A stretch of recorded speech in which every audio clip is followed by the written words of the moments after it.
So welcome to this Physical Health Wellbeing seminar. It's for the Digital Innovation Education Hub at Stoke, which is running through to September. I'm Jamie Sheridan. I'm one of the co-founders of the Aging Curve concept in Straight Line. And we've also got Owain talking this evening, who's a fitness coach and talking on physical health and wellbeing. The Digital Innovation Education Hub, it's part of the Community Renewal Fund project, which is being run all over the United Kingdom. We're particularly working with Stoke Council, and also Wavemaker of various organisations like Staffordshire University, My Healthcare, Framescape, and our business here is Straight Line. And we've got two concepts in development, one of which is Life Liberated, which is a sort of a healthy aging superstore, if you like. And then the other one is the Aging Curve, which is much more the community engagement for social impact, which is what we're doing with the Community Renewal Fund for. That wasn't all started, but my granddad was 105. He was born in February 1915, and sadly he passed away in October 2020, not for COVID, but he had a very much a life well lived. He was really active, had a bit of a new second wind at 94, and he lived on his own to 102. And this has sort of made me think about a concept called the 100-Year Life, which is a book, which is there on the right-hand side. And it's we've got by two professors, Linda Gratt and Andrew Scott. So the 100-Year Life, how we live a better 100-year life. I've just turned 50, so I'm sort of quite conscious of these things. The idea is proactive healthcare to prolong working life, enable healthy activity. There's a lot of innovation around there. There's a lot of traditional product, technology and services. So we're looking at engaging with people in their sort of 45, 50 to about 75 in the third quartile of the 100-year life. We're working with clinical, academic and industry partners and making progress. So actually first launch is actually September 2022. And lots of things going on, fits very much with the government health and social care agendas, and especially with the pressures on the NHS. That's me. So I used to be young and dynamic, now I'm 50. And I'm 15 years backgrounds orthotics and prosthetics and orthotics, rehabilitation, done a lot of work with innovation technology. But really, I started on this idea when I worked on a frailty program. Now, this is the group, what we got going. Owain's in the middle at the bottom there, and this is the group of delivery. We've got an occupational therapist, podiatrist, physiotherapist involved as well, and a psychologist. So it's a holistic whole body approach. Background is frailty in the elderly as a major cost burden in NHS, European healthcare. That's sort of the major drive. But we're also looking at clinical issues, health dangers, government pressures and the social issues as well, which obviously what we're engaging for this. Here's sort of a background on frailty, aging frailty diseases, the problems with falls, disability, and dependency. And we're working backwards on that as this is frailty. Let's see if we can go back and be much more proactive and preventative, if you like. Lots of on frailty, we're talking about shrinking, grip strength, exhaustion, low activity, slowed walking speed, so that there's various tests that you can look for frailty, particularly from the Johns Hopkins University in the States, but there's a lot of research gone into this. Aging is malleable, healthy behaviours prevent chronic conditions and slow down function decline. And this is sort of what we're looking for, so the 50 to 75 market, people who perhaps have some health problems, are aware of aging issues, and they want to remain active, both as a couple, with friends, for work, for family, and for yourself. And there's lots of nice little words thrown at it, you know, different demographics like baby boomers. And that's me started. So I'm now going to introduce Owain to give a talk and go for that. I'll just change that over. Any questions so far?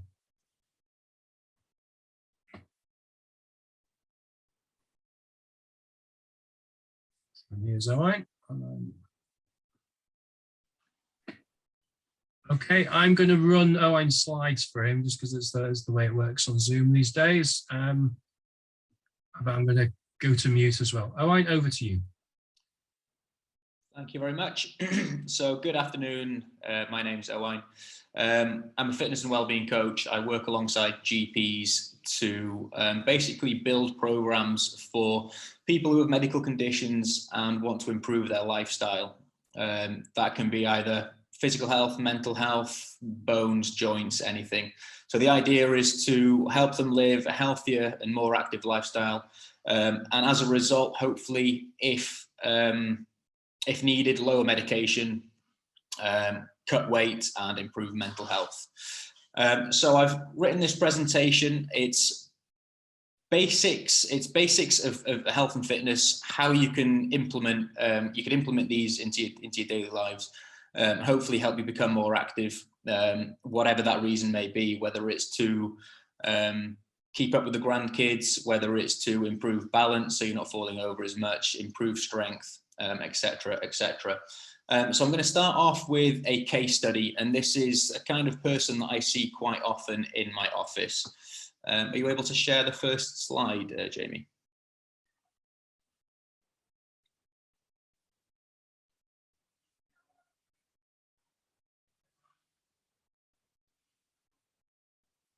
I think that's coming up now.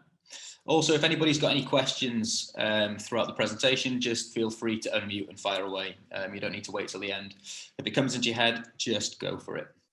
We'll move on to the case study slide if possible. That's 2 down.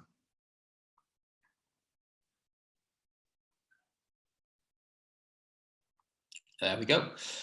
So I'll read through the case study and then I'll break it down a little bit further and we'll get an idea of what I'm trying to get at here. So John Doe's 55 years old and has no underlying health concerns. So in short, he's a healthy bloke. He's lived a very sedentary lifestyle for the past 5 years, so he hasn't really done much. He eats mostly convenience foods at work and at home. These foods are highly processed and high in saturated fats and sugar. Due to John's poor diet, he's developed type 2 diabetes and high cholesterol. Due to his poor diet and inactivity, he's developed high blood pressure and has become obese. Due to his weight, he's developed hip pain, knee pain, and lower back pain. Due to John's constant pain, he's now feeling anxious and depressed. So as a result of all of this, he is highly medicated, takes tablets for high cholesterol, type 2 diabetes, blood pressure, and painkillers for joint issues and antidepressants for his mental well-being. So if we can move on to the next slide. So in short, John was a very fit and healthy bloke. He had no underlying health concerns, so there was nothing underlying that we needed to worry about. This escalated due to poor lifestyle choices. So to break this down, I call this the domino effect. So it started off with sedentary lifestyle and poor food choices. It then went on to weight gain and illness, pain and medication, mental health, and poor quality of life. The good news is at the very bottom here, if this resonates with you, it can all be reversed through exercise and nutrition, becoming more active and eating a little bit better and just taking care of our health a little bit better. So if you go right to the bottom, we can move over to the list on the right-hand side. Start making better lifestyle choices, become active and eating well. That will improve mental health. Weight loss will start to arise and illness will subside. Lower medication, you become fitter, healthier, and more social, and then you have a better quality of life. However, the reason for what we are trying to do is the early intervention start in the middle there. So sedentary lifestyle and poor food choices, things are starting to go a little bit downhill. You're starting to gain weight and become maybe a little bit ill, and that's when we want to act. Okay, so we want to try and cut down the last 3. So things are starting to go a little bit ski-whiff. We act now by implementing the points in the presentation, and then we go back up and start living a better quality of life. Okay, and we'll go on to the next slide. So the benefits of exercise, there are tons of benefits of exercise. They're all listed here. I won't read them all out to you because you can have a quick read yourself. So it can improve mental health and mood, improve your sleep, improve balance, reduce risk of falls, The one I have highlighted is it'll help keep you safe. So as we get older, balance, strength, flexibility, and endurance starts to deteriorate. So say, for example, yourself, you're a parent or a grandparent, they're living on their own, they go outside into the garden. They haven't really worked on any aspect of their body over the past few years. So they've got brittle bones, flexibility is not quite there, and they're maybe feeling a little bit weak and a little bit unbalanced on their feet. So they go outside, they leave their phone in the house, and they take a tumble. So they fall over. You would be very surprised at how difficult it is for an older person to get back up off their feet once they've taken a tumble. It requires a lot of strength, flexibility, and balance. So if we let these things deteriorate over time, you can put yourself at risk if you fall and there's no one there to help get you back up. Okay. Another reason for exercise, if you can't find a reason for exercise to become active for yourself, there may be other people in your lives that depend on you. So one of my other jobs is as a personal trainer, and one of my clients, he does online sessions with me. So he just does exercise at home on Zoom like we're doing now. And he started exercising with me because his wife became very ill and as a result became bedbound. He decided to be her full-time carer. And after a few years of moving and shifting her around and handling hoists, he developed pain in his lower back and pain in his knees and worried that he couldn't actually carry on looking after his wife. So when he came to me, we started working on his strength, his flexibility, and his balance. And then 5 years down the line, he's been with me for 5 years. He is or was still able to care for his wife, but he was much stronger in doing so and could do it without pain.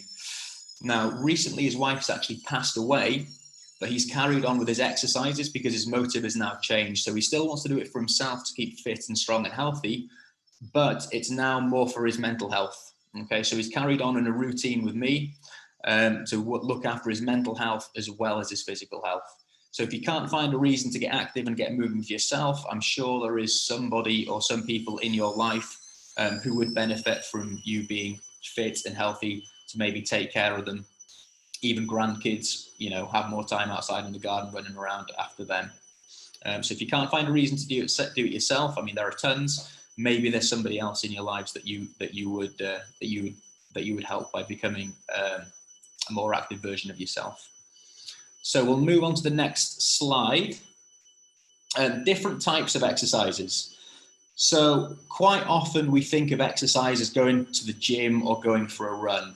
Okay, and that's quite off-putting. So you think, oh, I can't be bothered doing that. I don't want to go into a gym environment. I can't go running, so I'm not going to do anything. There are tons of different types of exercises that you can do. But we'll go now onto the principles of exercise. So the broken down different versions of exercises that you can do to help. So the first one is strength and resistance training. And I'll give you a rundown on why this is important, especially as we age. So strength and resistance training, you're basically loading the body with weight. It can be your own body weight, or you can use dumbbells, barbells, or resistance bands, absolutely anything. The idea of this kind of training is to strengthen your bones and strengthen your muscles. So resistance training can protect bone health and muscle mass. It helps protect tendons and ligaments, helps your body burn calories more efficiently, helps you lift and carry weight safely, and a greater muscle mass can help protect your vital organs. So there's a picture on the screen of a lady on the bottom doing a squat with a barbell on her back. You might have seen people do this in the gym. Okay, so a broken down version of this movement is the one at the top with the lady sitting and standing up from the chair. So you can literally do this exercise at home where you are now. Doing a squat is simply sitting down and standing back up again, and that'll strengthen the joints in your knees, in your hips, and it'll strengthen the muscles around your legs. So this is a transferable skill. Your strength and your resistance training are transferable skills and things that you can carry on in your daily lives. So if you start doing them now under weight, as you get older, they will help you carry out tasks around the house. So for example, your squat is basically sitting down and standing up. There's an exercise called the deadlift, which is lifting something off the floor. That will transfer into picking your shopping up and then maneuvering into your boot or carrying it around the shops. A bench press is basically an exercise. If you've seen someone lying down in the gym, they'll have a barbell here and they'll push it up. that would transfer into pushing open a heavy door. And then you've got the opposite of that, which is a row. So you're holding onto something in front of you and pulling it back. That would transfer to opening a heavy door. And then you've got your shoulder press, which is pushing a weight above your head. And that would transfer to possibly putting some tins of beans on a higher shelf, or lifting or reaching something above your arm. So if you start doing these exercises now and developing these muscles and movement patterns, later down the line, you will be basically able to maintain your independence for longer, because you'll carry on being able to do your daily tasks as normal without too much assistance. So your strength training is really important. And that is anything where you're loading your muscles, whether that's with body weight or bars, bands, or dumbbells, or anything like that. So the next one is your endurance training. So this is basically strength training, but for your heart and lungs. So you're strengthening your heart and you're strengthening your lungs. So the benefits of your endurance training: improves heart health, improves lung function, increases your metabolism. It improves your mental health and your quality of sleep, because after doing a session that involves endurance, you're quite tired. And also it will allow you to carry out tasks for a longer period of time without tiring, such as hiking, playing sports with the grandkids, swimming, or anything that involves your lungs. So exercises that fall under this bracket would be jogging, cycling, swimming, aerobics, or anything that gets you out of breath. Okay. The next one is flexibility. So this one is overlooked by many people, to be honest, myself included. And as I get older, I will have to start implementing flexibility exercise into my routine. So flexibility is important because it reduces the risk of injury. So if your muscles are tight and not flexible, they become shorter. Okay, so they're under much more tension. If you think of a piece of chewing gum, if you've got a piece of chewing gum straight out of the packet, it's a very hard piece. And if you were to hold it and snap it, the thing would come apart. If you were to put the chewing gum in your mouth and chew it and pull it, it's much more malleable. So your muscles are the same. If they're cold and tight, they're much more willing to become injured or snap. If they're flexible and warm, they will stretch with your body as you're performing tasks. So benefits of flexibility: reduced risk of injury, can alleviate certain aches and pains. So quite often I have people coming into my office with really bad back pain, generally after lifting and carrying. More often than not, it's due to tight hamstrings, so the muscles in your back of your legs, and tight calf muscles. So your body's like a piece of string. So if, say now I'm holding the piece of string here, this is where my hips are, at the bottom is where my calves. If I pull the bottom of the piece of string, the top of it will tighten. So if the bottoms of your legs are really tight, it's going to pull on the middle part of your leg, and then it's going to pull on your back. So if you can do simple stretches for your hamstrings and your lower back, that will probably alleviate the pain, and you won't need to take further action. So if you do experience lower back pain from manual handling, a simple hamstring stretch could alleviate that pain. So it also helps to reduce or manage stress, improves posture, and increases blood flow to your muscles. So types of exercises that fall under the flexibility bracket would be obviously stretching, yoga, Pilates, and martial arts. Really, we want to be stretching every day. So like, for example, the yoga class, that's a 90-minute class usually. So you'd probably be thinking, crikey, I don't have time to do that every day. And that is absolutely perfectly fine, because neither do I. All you need to do to maintain a good level of flexibility is probably between 7 and 10 minutes a day. And there are lots of apps that you can get on your phone that you can download, and that will take you through a 7 to 10 minute stretching routine every morning. So if you set your alarm for maybe 7 to 10 minutes earlier, get out of bed, pop the app on, that will take you through a good stretching routine every morning to keep you limber. Good apps are, for example, Romwad is a good one, and also Move Well. So that's a really good tip. If you're struggling with flexibility, download an app and you can do 7 minutes a day. It takes that little. Okay. And the last one is balance. So this is especially important as we get older, sort of past 65. Youngsters will take balance for granted because we kind of just do it without thinking.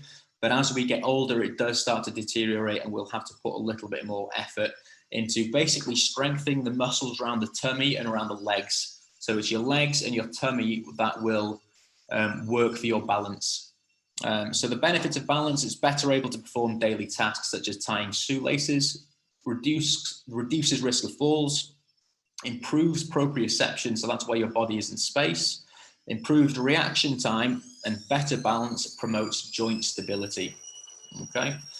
Types of exercises that fall under this bracket. So Tai Chi is a really good one. I always recommend people that come into my office to do Tai Chi. It's really good for your mental health, really good for your balance, and also your heart and lungs and your flexibility. Yoga poses, martial arts, or anything that challenges stability. So as we get older, I mean, it's good to do every one of these 4 principles. So your strength, your endurance, your flexibility, and balance. But balance is probably the most important one, because if your balance is off, that is when your risk of falls is increased. And doing your strength exercises, that will actually help to improve your balance, because your legs and your core will be stronger. Okay, so let's move on to the next slide. So this is exercise methods. So this is what I kind of mentioned briefly before. A lot of us think of exercise as a gym session or going for a run, and we kind of think, I don't want to be in a gym environment and I just simply can't go for a run. That's absolutely fine. As long as you're getting out of breath or challenging one of the 4 principles listed above for 20 to 30 minutes or more, you are doing exercises, or you are doing exercise. Okay, so anything can fall under this bracket. So fitness classes, martial arts, mountaineering, weight training, adventure sports, snow sports, water sports, yoga, Pilates, etc., etc. There's tons of stuff: cycling, scootering, swimming, going out walking, anything that you enjoy that gets you out of breath or challenges one of the 4 exercise principles, classes as exercise. Which is the most effective and which should I choose? In capitals, the one that you enjoy the most. So try different things, try exercise classes, go out walking, try anything that kind of class it or falls into the bracket of exercise, and go for the one that you enjoy.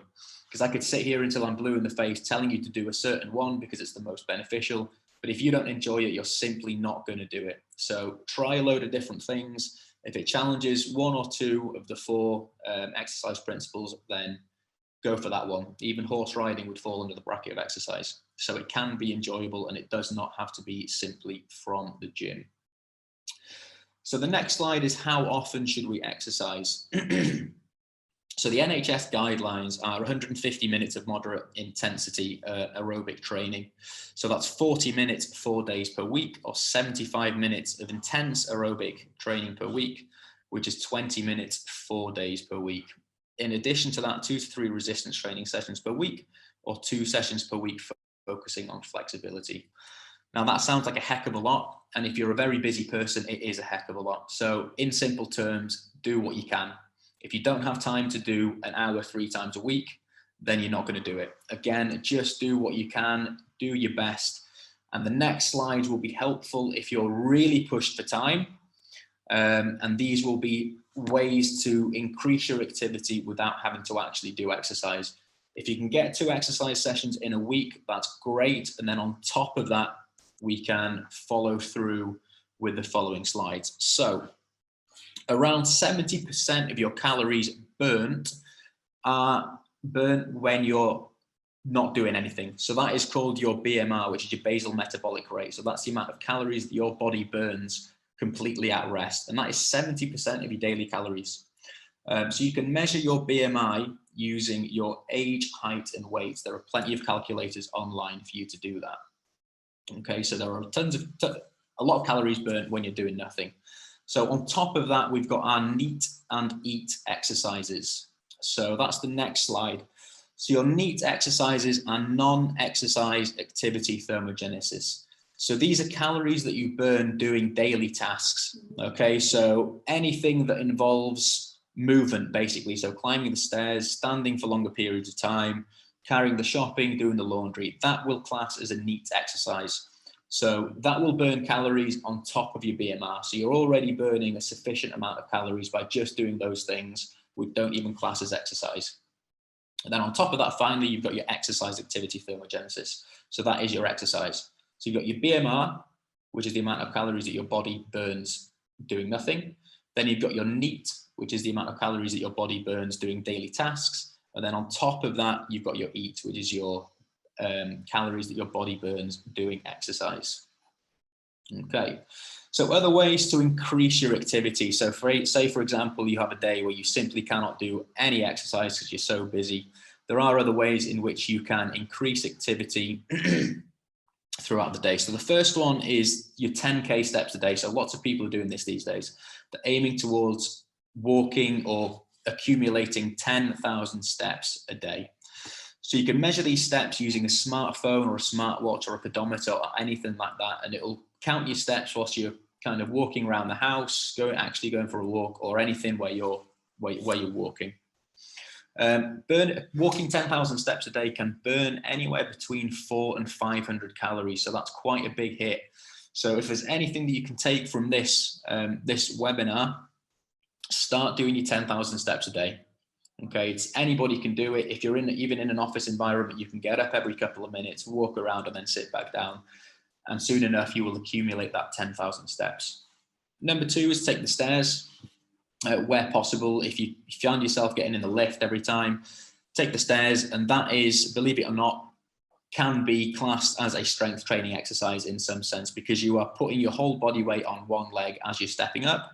So that will work the muscles in your legs and will also help to strengthen your joints in your legs, so your knees and your hips. Park further away from destinations. So if you find yourself parking, when you go into the shops, you park right next to the shop, try and drive to the other end of the car park and then walk to the shop and then walk around, and that will class as exercise, get your heart rate up and also burn more calories. Set a timer. So if you find yourself sitting down in an office for a very long period of time, set a timer for every 30 minutes if you can. Stand up, nip to the loo, go and grab some water, then sit back down again. Furniture is really bad for our posture, bad for tightening our muscles up. So sitting down all day is really not a good thing anyway. So even if you're not bothered about your steps, which you should be, try and set a timer to get up every 15 to 30 minutes just to stretch out a little bit, stretch your hips, stretch your back, and get your legs moving.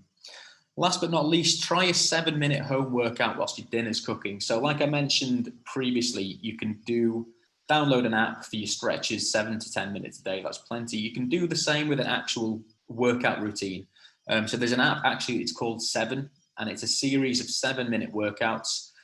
You can literally put your phone on your desk or on the kitchen counter, put a workout on, put your pasta on the boil, and do a little 7-minute workout whilst your dinner is cooking. All body weight stuff, all home based, and it's just another way in which you can increase your activity whilst not doing anything else. Okay, so next slide is how to get started. So the first steps are very difficult, and quite often we overwhelm ourselves with what we have to do. We need to start training 5 days a week. We need to do this super duper diet. We need to do this, that, and the other. And we kind of get to the end of all these thoughts and think, crikey, I can't do any of that. I'm not going to do anything at all. There's a book by James Clear called Atomic Habits.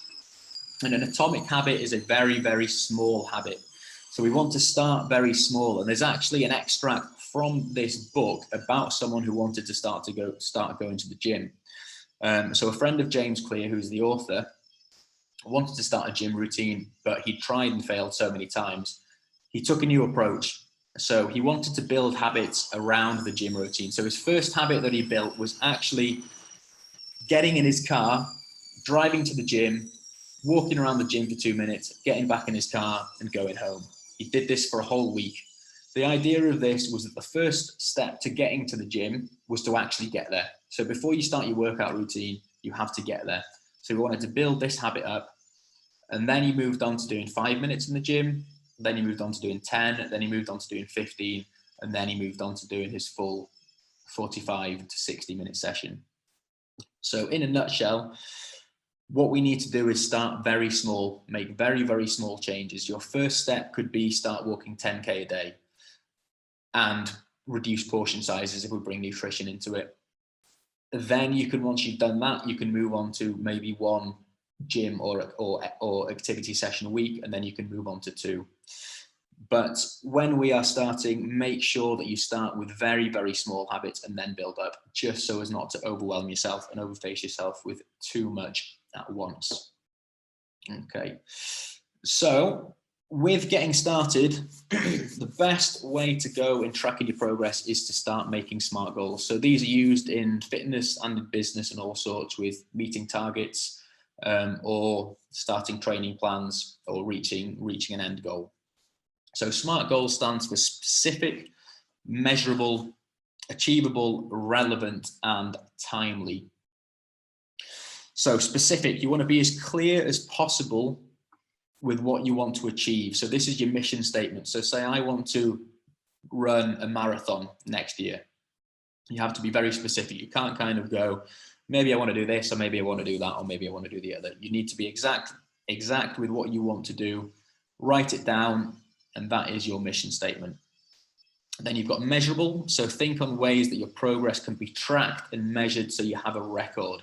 If you can look through your records of your training, you can keep yourself on plan much easier rather than kind of just winging it. Okay. Next one is achievable. So for example, if you live a completely sedentary lifestyle with a fairly high BMI, it's unlikely that you'll represent your country in a 100-meter sprint in the next Olympics. However, it could be realistic to compete in a half marathon in 12 months with the right attitude, drive, and training plan. So you've got to make sure that the goal is achievable for yourself. The next one is relevant. So make sure that it's kind of relevant to what you want to do. So if you want to lose weight, your SMART goal needs to be geared towards fitness. And then the last one, timely. Having an end date will increase your focus and give you something to aim for.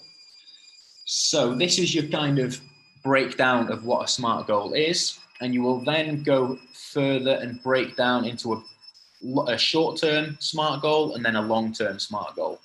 So if you move on to the next slide, so that's it, that's your long-term SMART goal. So this is the end result. This is what you want to achieve in the next sort of 12 to 24 months. So for example, specific, I will compete in a half marathon race. Measurable, I will journal to track my weekly runs. Achievable, if I follow through my training plan, I believe this goal to be achievable. Relevant, this goal is relevant as it will help me focus on my health and fitness. And timely, I will achieve this goal by, for example, January 23, so 12 to 24 months. So this is the main goal. Now, how do we get to this main goal?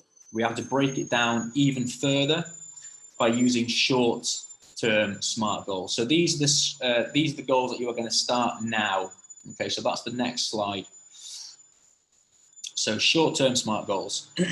So our marathon is our end goal, but we need to get to that end goal. So specific, I'll write up a monthly training program to help me progress my running skills. If I do not feel capable of this, I'll seek out a running coach for guidance. So to start off with, you need to start building up into your running. So if you do absolutely nothing, you need to either look online and kind of figure out some kind of training program or seek out some guidance from somebody who's done it before.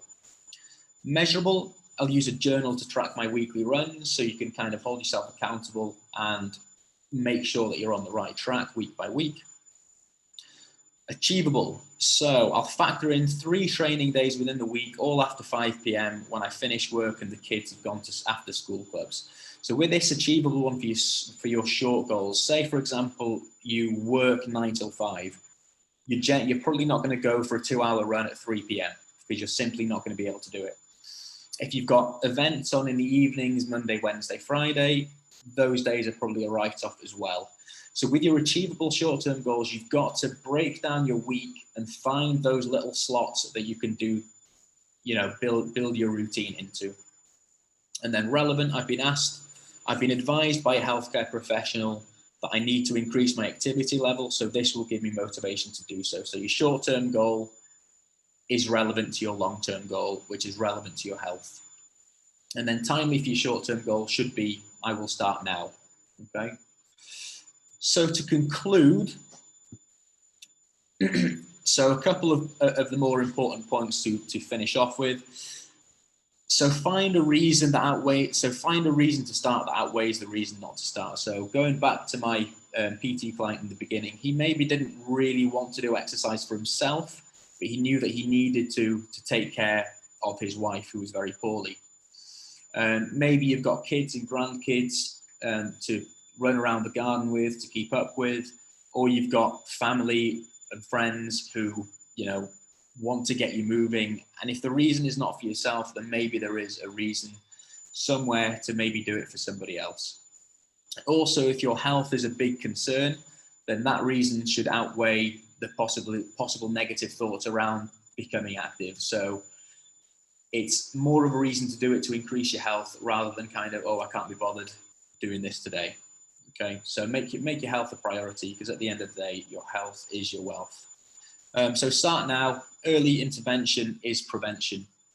So small steps, very small steps. Start now with your 10K steps. Start now just kind of looking at your dieting, your exercise plan. What can I do? What have I got time to do? Maybe think of where you want to be and just jot down some long-term and short-term goals to finally be able to achieve the place that you want to be in better health. Try new things until you find something that you enjoy. Make sure it gets you slightly out of breath and challenges at least one of the 4 training principles. So if you're not a fan of the gym, you're not a fan of going running, that is absolutely fine. Have a look at what your local community is doing. Have a look at what your local community is offering. Ask your friends, ask your family, do you do anything to keep fit? Can I have a go and do that with you? The one that you really enjoy is the one that you should stick to and make a routine out of. Start small and build positive habits over time.